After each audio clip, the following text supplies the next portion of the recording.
Thank you very much for that warm welcome, Ben. And once again, thank you for inviting me out as a visiting professor. I really enjoyed my time here. The weather's nice and mild. I'm sure you've seen the weather back east, about 100 centimeters of snow, so this is beautiful. So what I want to do today was talk a little about some of the new initiatives, new interests that we've developed in surgical education. And it's really a focus on teaching in the OR and discuss something that's probably not as familiar to you. It was pretty new to me as well, which is qualitative research. And also introduce this workshop that we've developed over the last few years, and something that you can actually acquire through the Association of Surgical Education. And this workshop can be put on for your own faculty here as well. So an overview of what I'm going to try and do this morning is I want to review some of the literature on teaching in the OR, review some of the basic concepts in qualitative research, review some of the findings from our focus group study, and give you an overview of this surgical education teaching program, which is called the STEP Workshop. And I want to acknowledge McMaster. Now, McMaster is not a new McDonald's Happy Meal or meal. Okay, it stands for McMaster Surgical Education Research Group. This study was supported by the university. So a little bit about the background. So our McMaster group, we decided, well, what do we want to do as a group? What should our focus be? And obviously, we're all surgeons. We're in academic settings. And what's one of our primary activities? And well, that's teaching in the OR. So we decided to use this as our focus for our research group. So our next plan was, well, let's design a nice interventional study. Let's do a well-designed randomized control study looking at a teaching program intervention and measure some of the improvements that can occur in the OR. But we had a problem. We were trying to approach our research in the typical quantitative way, and this is what we knew how to do. We're very familiar with the research design methodology, the sample size calculation, et cetera, as we all are. But then we soon realized we had some problems and limitations. Well, first of all, what was our intervention going to be? And what were we going to measure?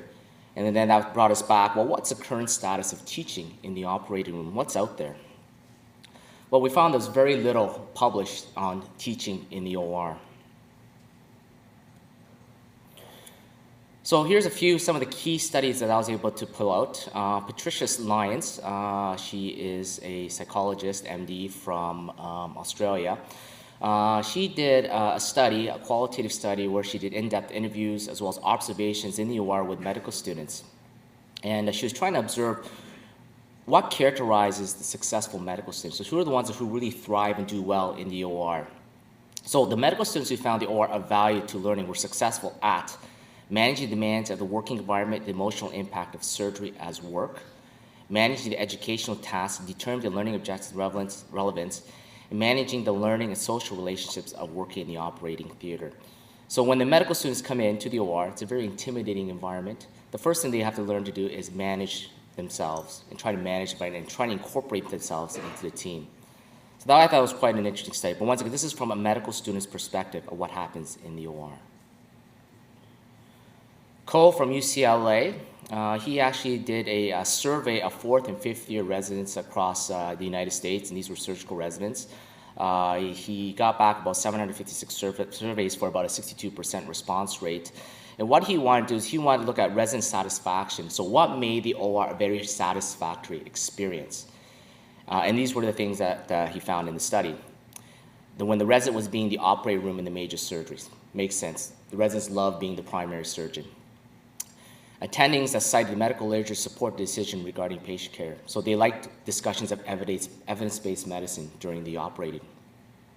Teaching directed at the chief residents. The residents really enjoyed it when the focus was on them, when the staff surgeon was peppering them with questions, giving direction, giving them feedback during the operation. The residents also enjoyed the idea of continuity of care. So obviously they operate, they get to look after the patient. And also when they're allowed to make post-operative decisions, so if there's a complication, et cetera, that they're allowed to make the decision in looking after the patient. Cox and Swanson looked at evaluations of faculty members. And what they did was they did biannual evaluation of faculties over a 5-year period. In total, they had about 753 evaluations, and they were able to evaluate about 16 out of 20 staff men and women, and then what they found was there were certain domains that were observed once again appreciated by the residents, and this once again is what creates a positive and teaching environment in the OR. So when the surgeon describes the upcoming surgical procedure, so this is what's called the briefing. So prior to going into the OR, the surgeon talks about the different steps, what are the potential complications, perhaps assigns some of the roles. So once again, clarifies the resident roles. Discuss what are the outcomes. So what's going to happen in this situation if we do this? What's going to happen if we do another thing? Demonstrates the technical skills. So really, during the operating time, the surgeon actually takes the time and describes some of the nuances of the technical procedure. Permits resident participation, so once again allows the resident to do part of the surgery. Demonstrates awareness and sensitivity. Answers questions very clearly. Allows the residents to think. Provides direct and ongoing feedback. Once again, very important when you're in the OR. You want to offer them that direct as well as immediate feedback, and maintains a climate of mutual respect. So this led us to our study, which was an exploration of teaching styles in the operating room. Dr. Dath and Dr. Zaley also graduates of the Master of Health Professional Education program in Toronto, and we have various residents that also assisted on this study. So this was our hypothesis. Residents and surgeons have very similar and some different emphasis on teaching behaviors in the OR. So unlike the other studies which focused on medical student and residents, we're also taking into the faculty perspective of what happens in the OR. The junior and senior residents value different teaching behaviors, and surgeons use different teaching behaviors with junior and senior residents. So a little bit about qualitative research. Up until now, qualitative research has been done extensively in the social sciences, market research, anthropology. What it does is it captures the behaviors and social interactions at their natural, occurring, and uncontrolled form. So very different from quantitative research where we try to control the environment. And until recently, it wasn't used much in medicine and wasn't really held in high regard in medicine, especially in surgery. But now what's happening is that it's becoming more accepted. It's viewed as an alternative or complementary approach to the more familiar quantitative methodologies. So qualitative versus quantitative, what are the differences? Well, quantitative tends to look at the what, where, and when, whereas qualitative tends to be how and why. Quantitative tends to be numbers-based, qualitative tends to be language-based. Quantitative is reductionist, brings it down to one final answer, whereas qualitative tends to be more expansive, tends to be more hypothesis-generating. We also look at statistics in quantitative, and qualitative tends to be narrative, tends to be mechanistic and quantitative and stringent. Qualitative tends to be interpretive and holistic. In quantitative, once again, control is important. You want to control your different groups. Whereas in qualitative, it tends to be more about the context, and you want to actually avoid controlling the situation. There's obviously rigid methodology involved with quantitative research, whereas qualitative tends to be more adaptive. There's a focus on reliability and precision in quantitative research, whereas qualitative tends to be more about the content validity and credibility. And quantitative, above all, tends to be hypothesis testing, and qualitative tends to be hypothesis generating. When it comes to data collection, the data collection can be very diverse as it is in quantitative research. The most common thing is observation, and it can be either participant versus non-participant. The classic participant study will be a researcher that immerses himself with a culture. So this would be the typical anthropology study where they immerse themselves with an African tribe and they're actually studying that tribe and their cultures and how they behave within the group. Non-participant would be studying them from the outside. You can also take field notes from the research. Reflexive journals, which is essentially a diary. So the thoughts of the researcher as they observe a group goes into the diary. There's structured interviews, which are very commonly done. Unstructured interviews, so these are, once again, our focus group type research. And you can also analyze documents, materials. So there's a very rich and diverse way of collecting the data. When it comes to data analysis, there's definitely more rigor now in qualitative research. The big thing is coding, how you code the data, and this really has become the standard practice when it comes to qualitative studies. Now, there's other ways of analyzing data which are not as stringent. So there's something called recursive abstraction, which is really just summarizing data, just coming out with the overall feel, what's the gestalt feeling of this data.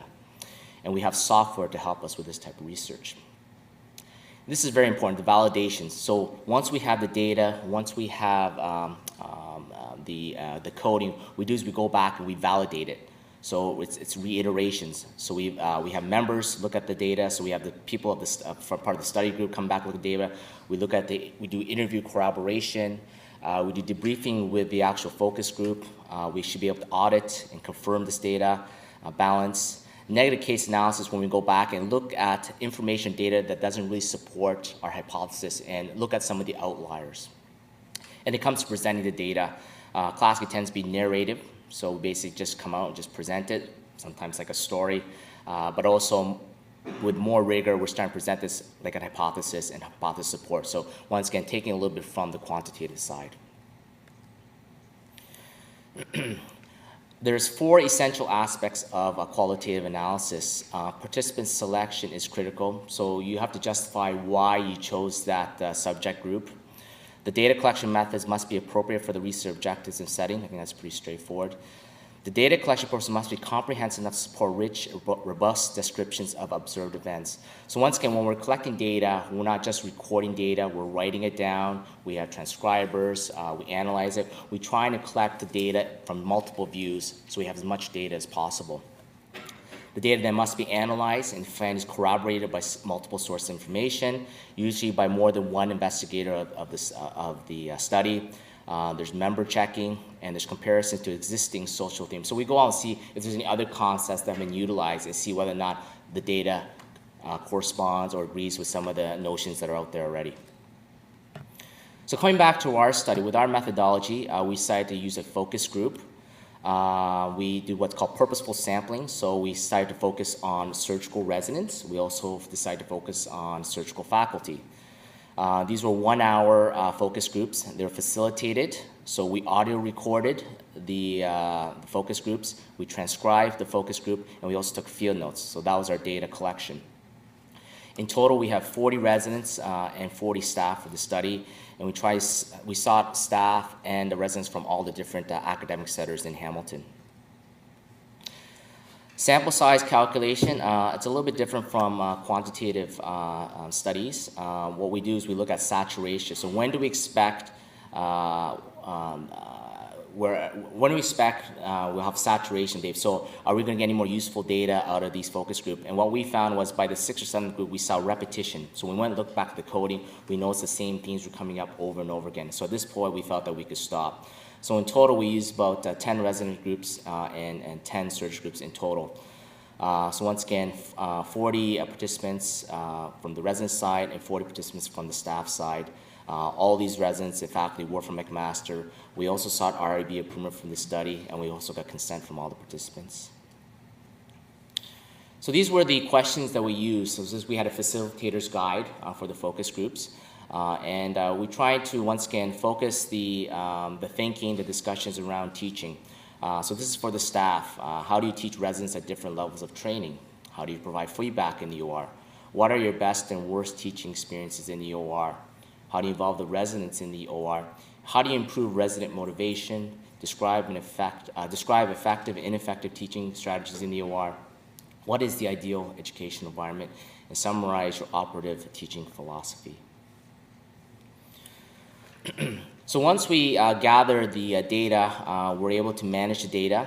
We use something called thematic analysis. So once again, what we did is we tried to find out what some of the key concepts are out there and then generate some of our new concepts. Once again, the idea with qualitative research is you can actually generate the hows and whys. So you're actually developing new concepts, new hypotheses. We entered the transcript into a qualitative database. And we back and read and reread the transcript for sections that highlighted teaching behaviors and philosophies. We try to organize data where some of the similar ideas are close together. And then we try to collaborate and compare findings from different readers. And it was a very conventional analysis with multiple coders. So we all individually took these transcripts and we actually coded the data. And so we had 3 surgeons that coded data as well as our 2 research assistants. We used a software called NVivo, which is very common software that's used for qualitative research. It was basically repetitive. So once we developed this codebook, we went back and used the same template and went through the transcript again. So what we wanted is we wanted to make sure we captured all the information, all the different ideas and concepts. In addition to the transcripts, we went and used the field notes. So during the focus groups, we had our research assistants taking field notes, and once again, we had to corroborate what was written on the field notes along with what was done in the focus groups. And this is basically kind of an outline of our data analysis, the transcript analysis, consensus, and then the codebook development. And this is what a typical codebook would look like. So you have our categories. So these are some of the themes and ideas that would develop from the focus group. So one might be the assessment of the learner, expectations, feedback, motivations, and these are the codes. So these are some of the points that came out from the actual focus groups. And when it actually came to the definition, these are actual examples that some of the surgeons or the residents may have actually given. What's happened over the years now is, once again, the qualitative research has become more rigorous. There's validation, there's verification. So there's what's called triangulation. So once again, you want to get as much data as possible. So once again, you have the interviews, you have the focus group, you have the transcripts, you have the field notes. So you want to make sure that everything is all in agreement. You also want to do what's called an audit trail. So all the recordings, all the notes and worksheets kind of tie in together. And member checking, we check each other's data, we make sure that everything is congruent and we're all thinking the same way. So here are some of the findings from our study. It was very extensive. We came up with a large amount of data with multiple codes and categories. And these are some of the key categories that came up from our study. So there is this whole idea about expectations, that both residents and faculty have expectation.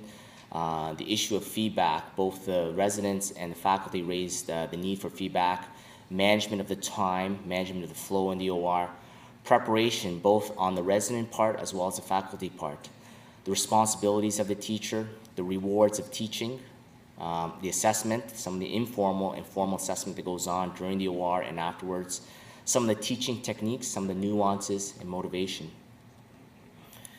And specifically from the resident focus group, instruction, the residents, that's what they appreciated the most, was getting the instructions during the OR.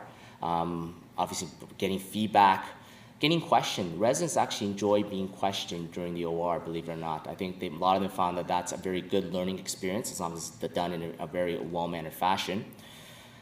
Time management constraints. The residents appreciated the surgeons that actually built the time into the procedures. They hated being rushed. They enjoyed having the time to do the case, creating a positive learning atmosphere, teaching in a hierarchy. So this idea of addressing the question to the resident, the chief resident, maybe the chief resident directs some of the questions down to the junior members, and motivating. So encouraging residents in the OR, once again, a positive teaching environment. It's what's quite interesting from our study is we had the surgeon's viewpoint. Up until now, all the other studies have looked at really the medical student as well as the resident. So the first time we actually have the surgeon's perspective, what goes on in the OR. And these are some of the things that most of the faculty felt were very important when it came to a good teaching environment. So first thing a surgeon has to do is determine the learner's preparedness. So what level are they at? Are they a medical student? Are they an intern? Are they a chief resident? Teaching respect for the patient, this came back over and over again. A lot of the faculty felt that the residents come in and they think this is just a purely teaching opportunity, whereas the faculty may have a different view. The number one concern is the patient. So patient concern comes first, patient safety comes first. And sometimes there's a bit of a clash of viewpoints when it comes to this whole respect for the patient. And this came up over and over again as a theme in the focus group. Teaching OR management, role modeling. This has come up over and over, how one manages the OR. They're the good teachers. The good teachers are the ones that build the time into the OR, and they make good time of that time in the OR. Teaching technical skills, so once again, describing your steps during the procedure, taking the time to show, no, hold the needle driver like this, not like that. Training before and after the operation. So the idea of briefing and debriefing is critical. Sharing the experience in the OR, talk about past experience. Oh, I remember 2 weeks ago I did this and this happened, so we should do it this way. Being very explicit and discussing the case. Optimizing the learning environment. So once again, Asking nurses to be quiet or the anesthetist to lower the chatter down, trying to keep a very positive learning environment makes a huge difference, and eliminate personal distractions, pagers going off, et cetera, et cetera. So these are some of the interesting excerpts that came out from the resident focus group. I think a good surgeon is one that recognizes there are different parts to a case that are good for a junior and good for a senior. Personally, I find some of the staff that have taught residents for a long time, they themselves are competent, comfortable in their own skills. I think that's very true. In an OR that's rushed for time, you're never going to get to do anything if you're rushed for time. This is kind of an interesting point. I was going to comment on the relative paucity of feedback. As long as you don't do anything fairly disastrous in the OR, damage major structure, or large tubes containing blood, or still from matter, then everything's okay. So quiet is a good thing. And these are some of the excerpts from the surgeon's focus group. So if a resident shows up at the OR at 8 o'clock and he's not aware of the patient from the previous day that he has operating, he goes to the ward and gets his work done. So that tends to come up quite a bit. I think I give feedback relatively well, whether they've done something that I like or not, but at the same time, I remain open. Time is a huge issue. There is a certain margin that has to be added at a teaching center, but by the same token, we have to show them how to be efficient as well. So once again, the whole idea of managing your time, teaching when it's appropriate, taking the case away if it's inappropriate, and make sure time progresses, or you're using your time wisely. Makes no difference how much teaching we do. If learning does not occur, it's useless. The most important thing in all this is communication. But you want to have high expectation of them, but sort of user-friendly. You want to give them a sense that you value what they do for you inside and outside the OR. So once again, the motivational pep talk for the resident. It's a sense of awe that they need that does not mobilize them, but rather motivates them to do the best they can. So after we did this research, we took a lot of this information and thought, you know what, there's obviously a lot of interest in surgical education, teaching in the OR. What amazed us during this focus group was, we booked it for an hour. It ended up being sometimes 2 or 3 hour marathons, and there was a lot of rich information, and the surgeons were very enthusiastic about this whole idea of teaching in the OR. So we were actually quite impressed by this. And what we decided to do was develop a workshop, and what we called it was STEP, which stands for Surgical, actually I got in the wrong order, sorry, Teaching Education Program. And we have 3 parts to it, Step 1, 2, and 3. So Step 1, we've done this for about 100 faculty members from the Department of Surgery in Hamilton now. And what we did was use some video vignettes, and I think some of the residents may have seen some of these videos, and I thought I'd show a few today because they're pretty funny. And what we want to do is we want to have a workshop where there was discussion. So we wanted the teachers to talk among themselves, share some of their teaching experiences. So these were the objectives. So identify factors and behaviors that affect intraoperative teaching, discuss how these interplay to affect operative teaching, discuss factors and behaviors and how they apply to one's own teaching style situation, and determine how the scenarios can be used to develop faculty development events at one's own institution. So I think we have some time.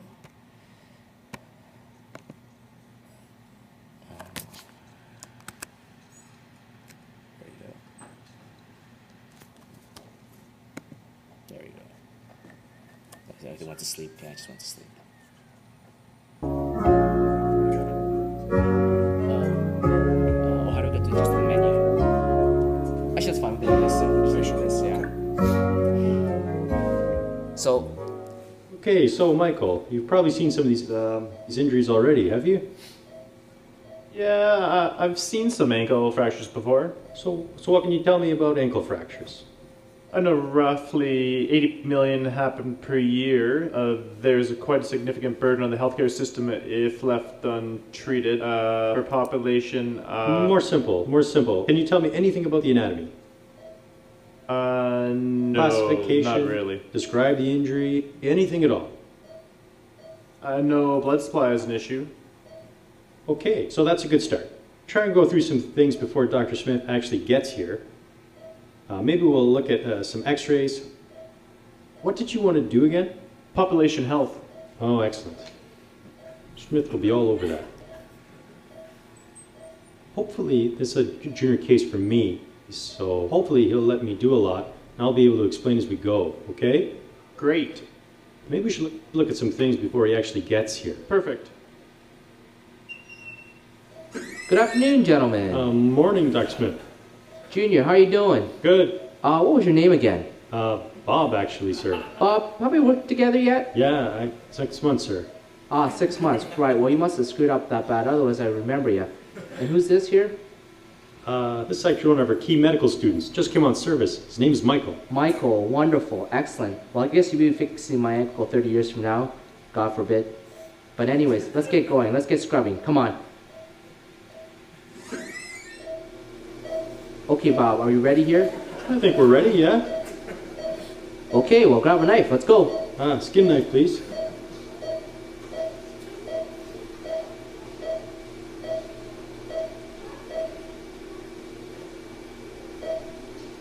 Come on today, come on. So I turn to my golf partner and tell him, those aren't golf balls. So, do you guys have a hard time getting good residents? Because, you know, God, we're having a hell of a time in surgery.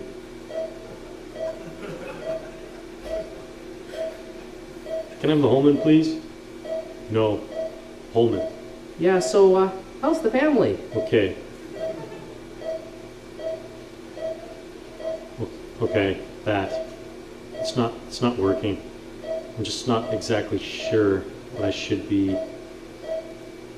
I'll try that one, please. Thank you. It's just I'm crushing it here. Maybe I'll take that back again. Why don't we turn the music up? Turn this music up. I want to hear some music in here. It's just kind of this. It's a little more difficult than I thought.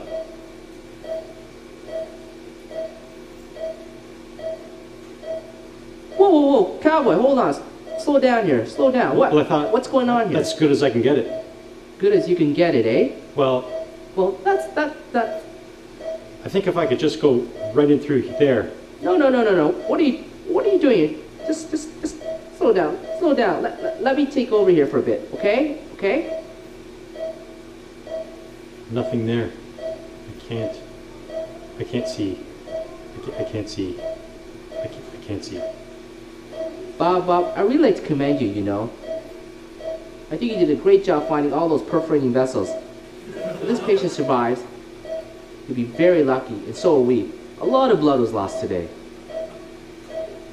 Hey, Michael, if I let Junior here operate on 100 patients, what do you think the population attributable risk of this technique will be? You let me know. We'll publish a study. It'll be great. I'm not sure. Just trying to decide how many above and below. No. What I thought. No. Warmer. I'm not sure how you want me to do that. You know, you've been using that same instrument for the last 10 minutes and you've not done anything. It's just where have you gone since we started this case? I've been trying, and it's full of blood. I can't see. The suction If is you're going to not continue in working. that direction, give the courtesy to the anesthetist and tell him we're going to lose some blood here. I don't know what you want me to do. You know, generally people do get better with experience, but clearly you're hitting in the wrong direction. Okay, just give me this back. Come on, you've done this before. Don't you know what connects? Don't you know what I do in these cases? It's not like last one. Well, that was an adventure, wasn't it, boys? Now, I think this patient will live. You guys go ahead and close. I'm going to the lounge. I'll meet you in there afterwards. You did a good job, boys. Okay, Michael, why don't you go around the other side. Get you some sutures.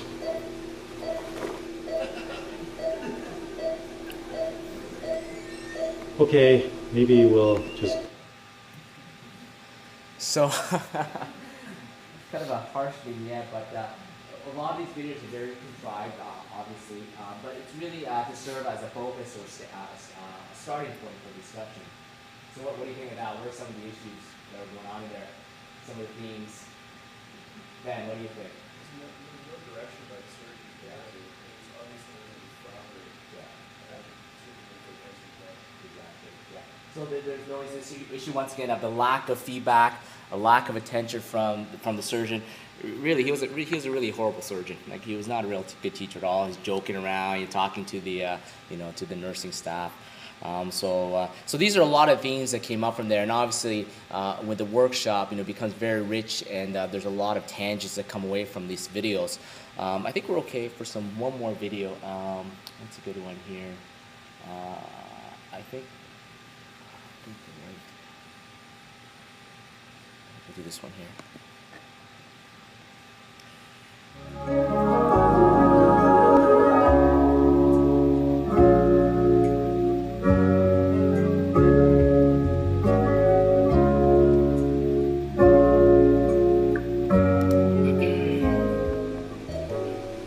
So I think he was pretty impressed with the last case. Yeah, I don't know. I kind of hesitated here and there. He seemed to get more quiet. I don't know. I think if he was really upset with you, he would have taken the case away, let you do the whole thing. Yeah, he let me do the whole case the previous time too. But it's actually the first time I tore the gallbladder. So, we'll see. At least with Dr. Smith, you know when he yells, you know what he's thinking. Okay, Dr. Chaplin, we're all ready to go. The patient's the same build as the last one, so I thought we would use the same port placement and approach. Alright, that's good. Why don't you head across to the other side of the table now, and you can give Michael some pointers on how to hold the camera from over there. I'll take over here. Okay. That came off nice. Okay. So Michael, I agree with you that reducing the amount of fat in a North American diet would really help. But you know it's not going to be that easy. There, Bob. Do you see how I'm dissecting Keller's triangle? Just taking this off? Okay. It really helps to visualize the duct, doesn't it? Okay, so here's a nice, can you bring that light back now? Here's a nice fat gallbladder for you. Okay, Bob, so why don't you head on over here and help Michael close up? You guys can take the ports out. I'm going to be in the lounge, okay? Thank you. Alright, good job. Told you I wasn't angry. I had a great time in that case. Could we get the gas off and the lights off, please? Of course she had a great time. He didn't even slow down to teach me. Betty here could have been holding her retractor and the case would be just the same. So why do you think he didn't teach? I don't know. Maybe because I perforated the gallbladder last time. Maybe because he has to take his kid to hockey practice. Maybe he just didn't want it done right. I don't know, really. Maybe he just thought I should learn by watching this time. I don't know. I can't read his mind. Guess I'll find out next time. Okay, so that was actually a part 2 of vignettes. I apologize for that.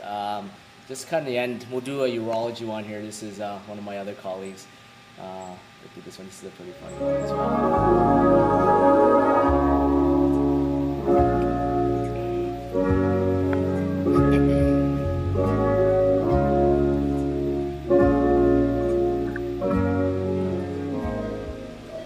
Now, so far things are going pretty good. Now, Mary, you want to have a look inside? See those rectoroneal lymph nodes? Now, that's what we're trying to dissect out here. I do see it, sir. Is it always that bloody? What are you doing in there? Gosh, come on, stop that bleeding. Get your hand in there. Come on, stop that bleeding. Sponge stick, please.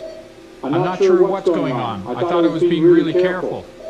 Of course you thought you were being careful, but obviously you did something wrong. You don't get this kind of bleeding doing something right. So it wasn't me, so it must have been you. Now come on, give me some suction. Come on. No, I need a yank guard. Don't you guys pay attention? Come on, we have a lot of bleeding in here. Come on, the blood's still welling up. Is there anything I can do to help, Dr. Fletcher? No, maybe you should just step back and get out of the way for now. Now, Dr. Millen, get some pressure in here. We're going to go for the bleeding. No, damn, why does this always happen to me? Damn it. It's kind of bleeding from everywhere. I don't know where to put the pressure. There's too much blood. I can't see. Damn it, why is everybody standing around? Why's nobody helping here? Sally, come on, sponges, come on. You, come on, do something. I think I found the bleeding. It must be coming from the IVC. We must have tore a lumbar vein. What do you mean, we? Obviously, you tore the lumbar vein. Now, come on, let's get this fixed. How would you like me to fix it? Come on, just put a stitch in it. Grab a clamp or something. Any problems over there, gentlemen? Oh, I don't know, just fixing some bleeding. How are things up there? Right now, okay. Should I get some more blood on hand? Okay, whatever you think. You're the anesthesiologist. I think we have it under control. Oh, hold on. I mean, we got more bleeding back here. Come on, guys, come on. Should I put a purse string around the tear? Come on, you did this. Why don't you get us out of this mess? It's like I have no help here. Come on, let's get some sponges.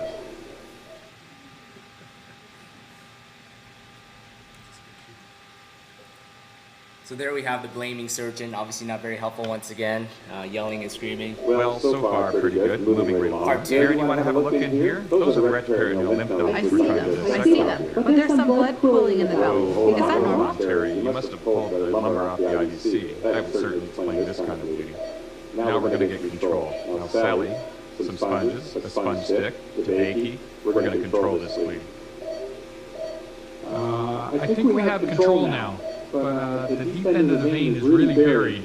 I think it's going to be hard to get at. I think that's a great observation. You're absolutely right. Now, this could get messy in a hurry. Dr. Spoor, just a heads up. We've got some bleeding down here. I think we should have lots of blood in the room. Are you happy with your IV access? You have good IV access? Thanks for the heads up. I should be okay. If you're really having trouble, let me know and I'll start a central line in the external jug. Okay, I think we can do that. Now let's slow down a bit and get organized. Sally, can you set up another suction? Now I recognize it's almost 3:30, but I really don't think it's a great time to change nurses. Can you give us another 10 or 15 minutes, please? We can do that, right, John? Yeah, I think so. I'll go talk Kathy outside so they can reorganize. Just hold on a second before we go. Let's get a 5-0 proline. In fact, let's make that 2. Put one of them on the long driver and get the longest Tabakis, a couple of Satinskis, the high volume suction. We're going to get ready for some serious bleeding here. Okay, Terry, we've lost a lot of blood, but so far, no worries. We've got a decent pressure. Things are stable. So how do you think we should go about fixing this bleeding? Wow, that was a lot. So the surgeon turned around and made it into more of a positive learning experience. He was managing the OR very well, communicating. So these are all the positive things that should be occurring during a good teaching case. I think what we'll do is we'll start wrapping up here. I have some other great videos to watch and they're pretty funny, but these videos are available actually through the ASC. I think they already have these videos actually in UBC. So these are available if you're interested in watching, and there's actually the workshop manual that comes along with these videos as well. And once again, this was a great experience with these workshops, and these were basically 1 hour to 2 hour workshops, and they ended up being 2 to 4 hours because everyone was so enthusiastic about going through these videos and discussing their experiences.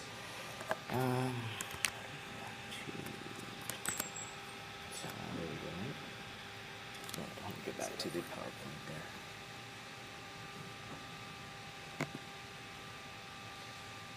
That's good. Great. So these were some of the themes that came up. There was another video where you have the nurse keep coming in and interrupting, saying we're going to cancel your case. The anesthetist coming in saying we have to cancel your case. So this whole idea of being able to deal with multiple distractions during the OR was a theme that was discussed in the workshop. How to make time for teaching, how to handle the residents that's not well prepared, and the list goes on and on. So once again, it was a very great experience. I think a lot of the participants learned a lot. They were able to share ideas and techniques when it came to teaching in the OR. And what we've now embarked upon is step 2, which is the small group sessions. And what we're doing here is we're actually having the participants themselves come up with their own questions and issues that occurred during their teaching in the OR experience, and come up with various solutions. And we actually kind of do mini presentations at the end of the 2-hour workshop. And it's quite fascinating, some of the things that come up. You have this whole issue of time management.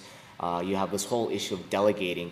That's something that keeps coming up, is how you delegate tasks in the OR when you have multiple learners, where you have a medical student, you may have a junior resident, you have the chief resident.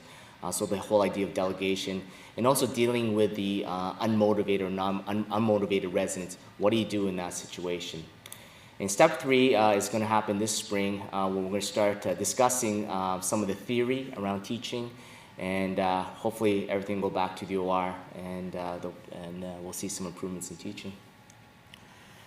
So in conclusion, in academics, the OR remains the most important teaching environment. Teaching is not an innate ability. There are many factors that can interfere with teaching. The big thing right now is the lack of OR time. There's also the complexity of procedures that we're starting to see in tertiary care centers, and there's pressure from allied OR staff, including anesthetists and nurses. As part of our study, we want to find out the how surgeons and residents perceive teaching in the OR. And to do such a study, we found that qualitative research is an ideal method. There's accepted methodologies in qualitative research. And when it really comes to teaching in the OR, the residents and faculties do have different views. And development of our workshop will hopefully allow students to reflect and improve teaching in the OR. Thank you very much.